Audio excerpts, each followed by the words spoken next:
okay? So let's focus on what I'm going to be talking about in particular, which is, well, how do I get my money working harder for me if I don't know where to invest and how to invest? And I'm going to focus on the public markets. Why? Well, because at the click of a keyboard button, you can exit. But we need to know, well, how do I pick stocks? That's just the last 6 months. It might be a bit difficult to see. Not everything's done well. Some people have been banging their heads because they've picked the wrong thing when the market hits an all-time high.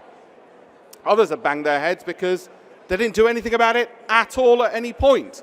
And those are the problems we're going to try and resolve. How do you know what to do, where to put that capital, and be absolutely independent about it and say, well, actually, you don't have to go to a particular fund manager or a particular broker or a particular IFA. You should at least have some knowledge of that, because if, like I said, you've spent your life earning that money, that passive income should be earning a dual income. You're basically cloning yourself. That's the point of it.